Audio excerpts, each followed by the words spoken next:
All right, got my beer. At first, we're only going to be playing the Sonys. Or sorry, they're both Sonys. The Sony SS-M7As. I will jump through a few songs with those. We'll listen a little bit just for fun, and then when I'm done, we'll start over and do a little comparison between the M7As and the CS5s. So let's get started. Again, these are the SS-M7As.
Okay, that's gonna sum that part up. And I use all copyright-free music because it seems like anytime, thanks to YouTube, I use anything remotely, you know, that's not free or anything, it get copyright BS and they want to clip my videos and stuff or whatever. So I just try to find the best copyright-free music. If you guys know of good places to get copyright-free good music, let me know in the comments. I will expand my library of copyright-free music. But yeah, this is what I got right now. So anyway, that was all the Sony SS-M7As. Now we're going to do the same thing over again. I'm only going to pick a few songs. We're not going to go through all of those again. And I'll jump back and forth between the two, and I will, to help point it out, I will announce what I'm switching to before I switch to it. Okay, so we will go back, and I think I'm going to do, I think I'm going to do this one. Let me listen here. Yeah, we'll do this one. I'll turn it back up, and we'll jump back and forth. So.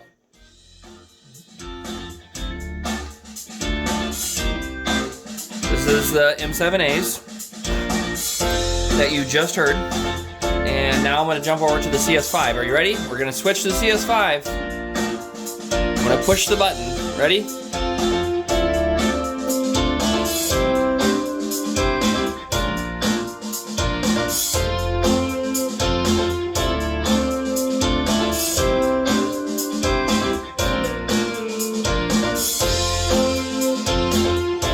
Alright, I'm going to switch back to the M7A. Actually, it's going to go to both and then back, but this is the M7As.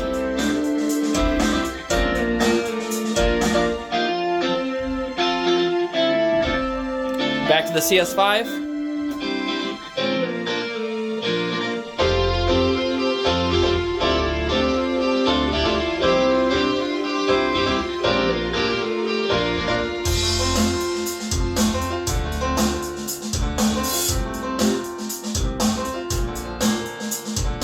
Back to the M7A.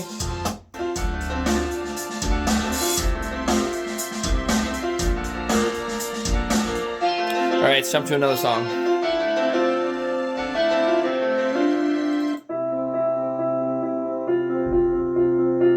Yeah.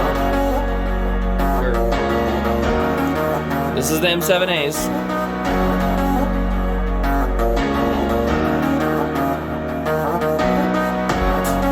We're gonna go to the CS5s now.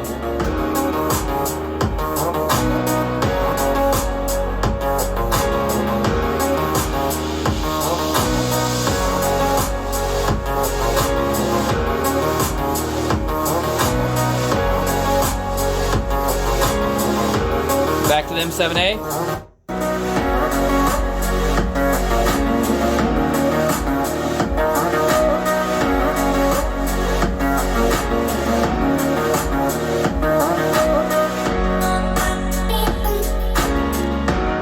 CS5s.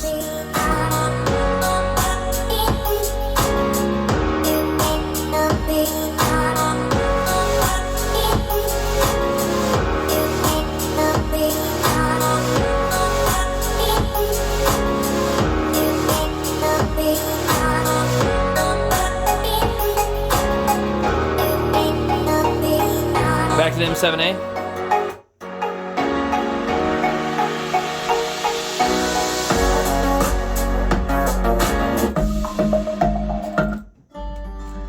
Do some acoustic. This is still the M7As.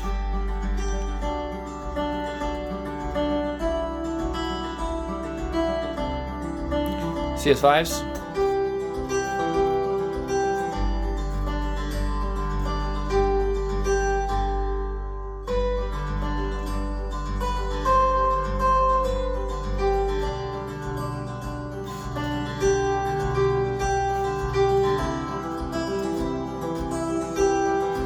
M7A.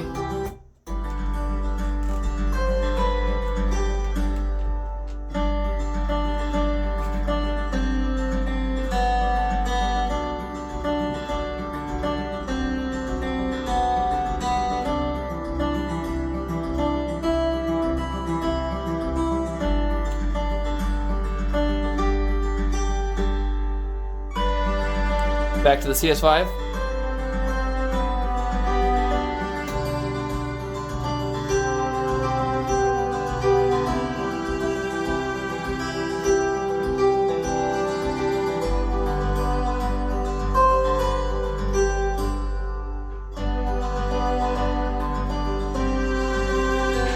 Back to the M7A.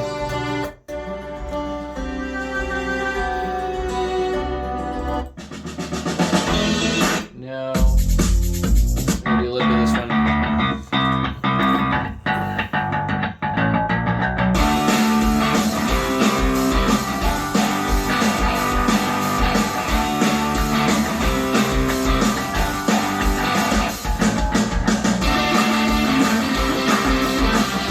CS5s.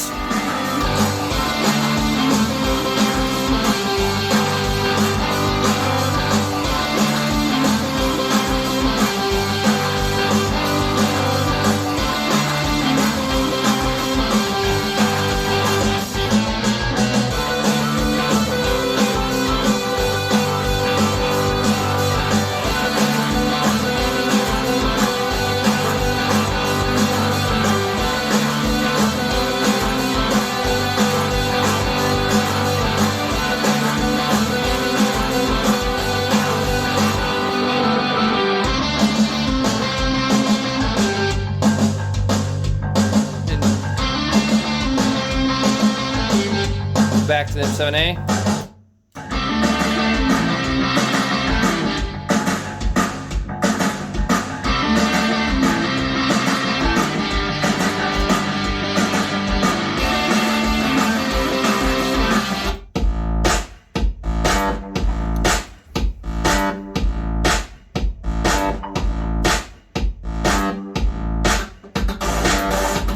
CS5.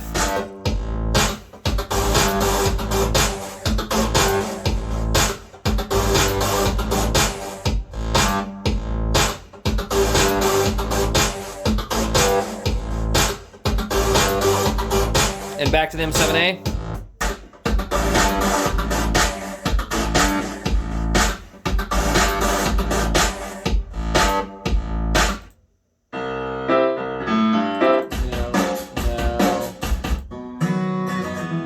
Here, we'll do some jazz piano. This is M7A still.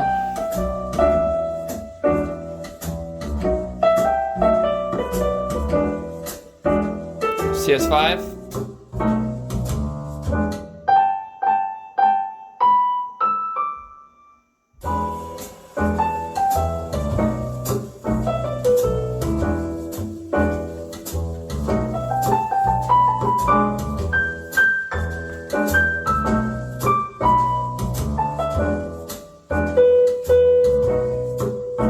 Back to M7A.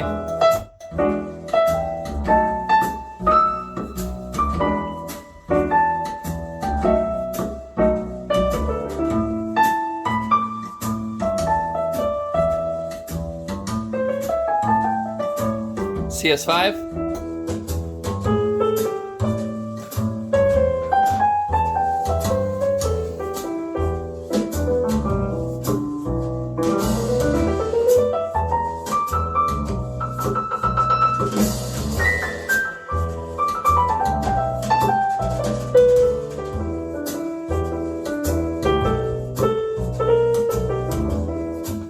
And back to the M7A.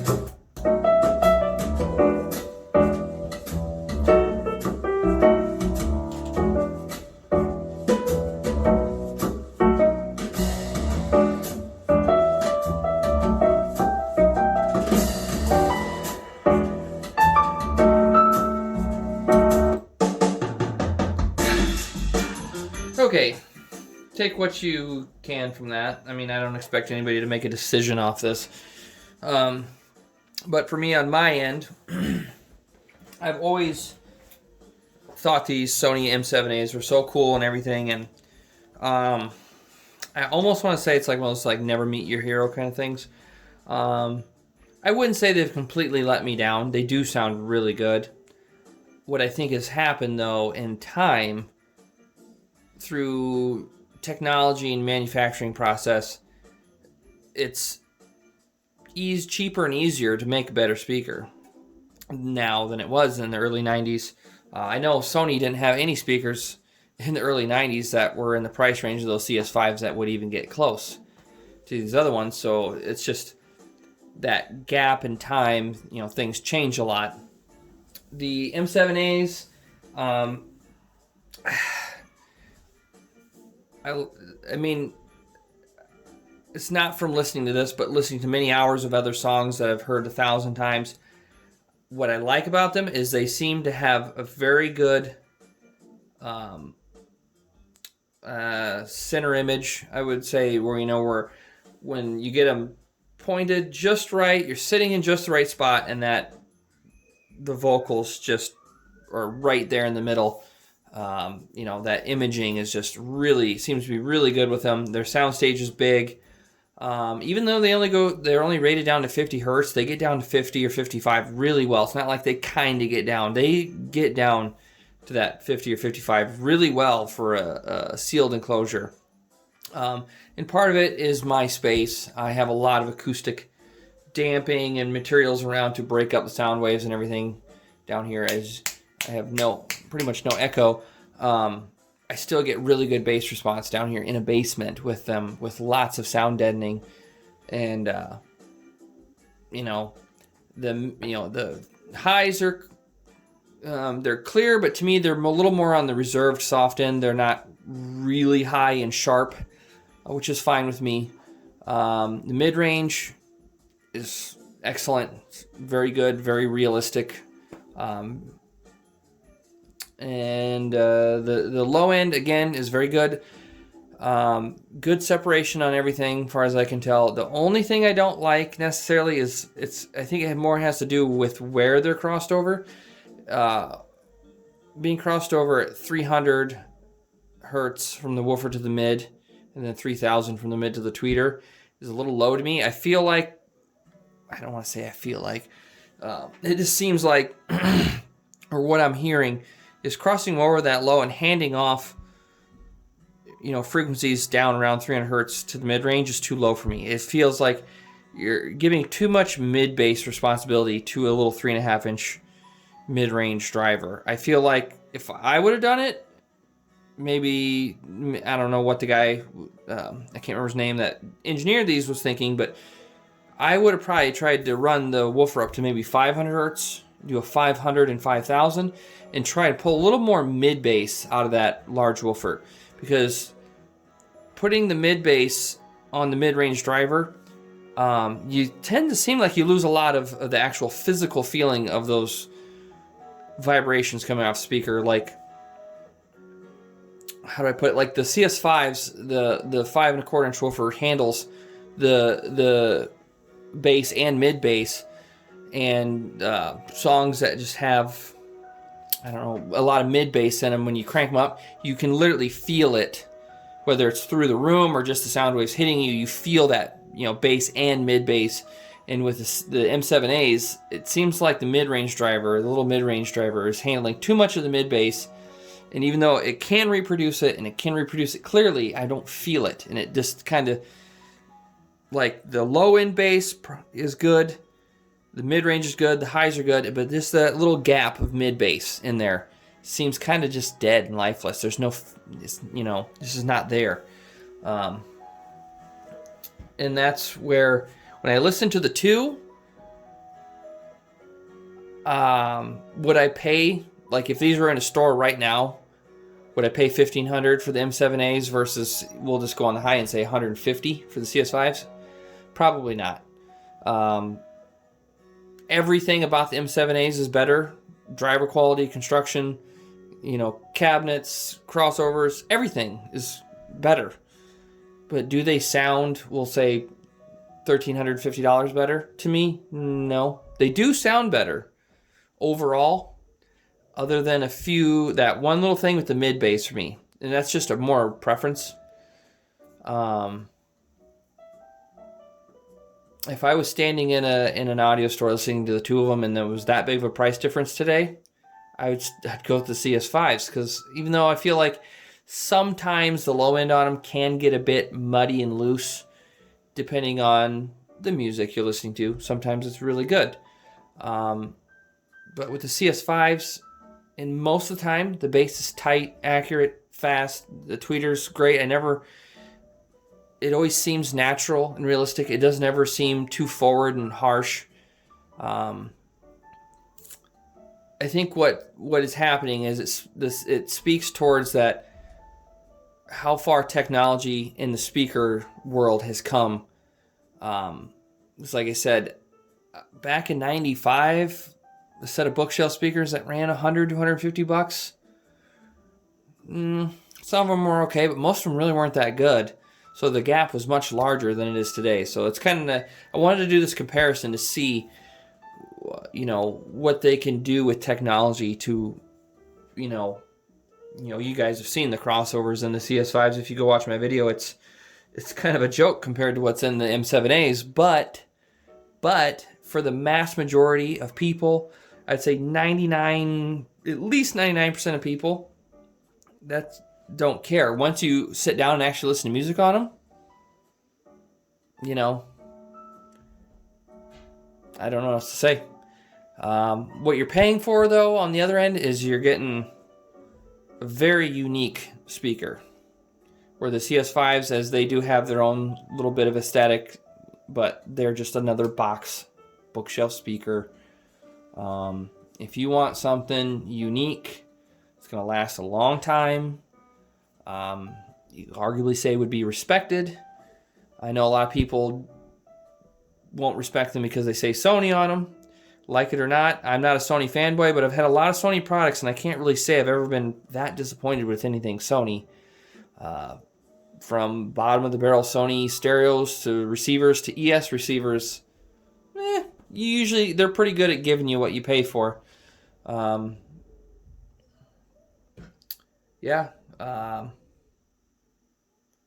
are definitely, an eye grabber when you walk in the room. Anyone that would know speakers are going to notice these speakers. They're definitely unique. They're different. And I don't know exactly what they're worth today. In perfect shape, maybe I think around $1,000, $1,200 in like perfect condition, maybe more.